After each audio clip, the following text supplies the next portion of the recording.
Hello friend, good morning. সবাই কেমন আছো? আশা করছি সবাই ভালো আছো, সুস্থ আছো।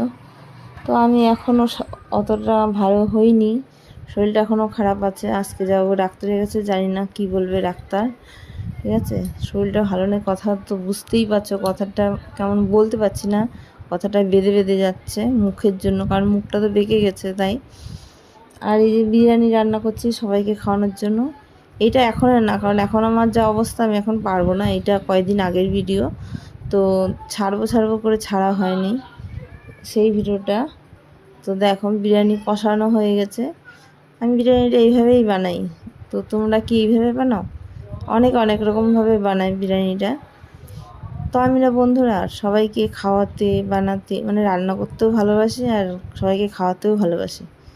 ঠিক আছে, কিন্তু কিছু কিছু মানুষ আছে জানো তো, মানে যতক্ষণ তুমি তাদের ভালো চাবে, ভালো করবে, ততক্ষণ তারা ভালো।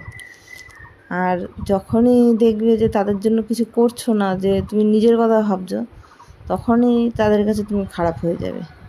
এইটাই হচ্ছে দুনিয়ার কথা। তো আমি এখন দেখো এই যে দিয়ে দিচ্ছি হাঁড়িতে, দমে বসাবো তাই।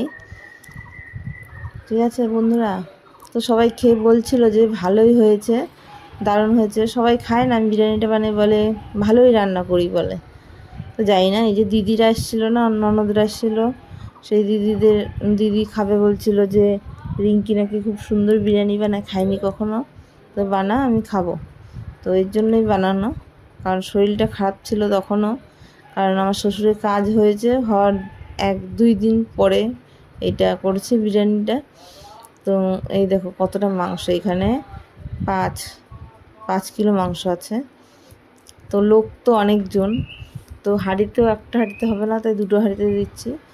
তো বন্ধুরা, আমার ভিডিও তোমাদের কেমন লাগে কমেন্ট করে জানিও। যদি ভালো লাগে তাহলে লাইক করে দিও, আর যদি বেশি ভালো লাগে তাহলে সাবস্ক্রাইব করে দিও।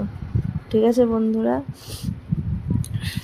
কারণ পাশে থাকার মতন কেউ নেই, তাই ভাবি মাঝে মাঝে ভিডিও করে নিজের মনের কথাটা তোমাদের সাথে শেয়ার করি।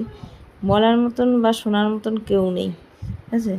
কিন্তু আমার হাজব্যান্ড আছে, আমার হাজব্যান্ড কি বলবো তোমাদেরকে, মানে এতটা ভালো যে এরকম হাজব্যান্ড পাওয়া ভাগ্যের কথা, জানো তো, সত্যিই ভাগ্যের কথা।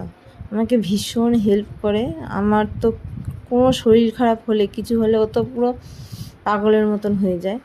আর ওই যে আমার কথাটা আমার জন্য কেয়ার করে বেশি, এর জন্য কি বলে না তো, যে আমার হাজব্যান্ড নাকি বউয়ের কথা শুনে চলে। তো বউয়ের কেয়ার করাটা তো তাও যাবে না।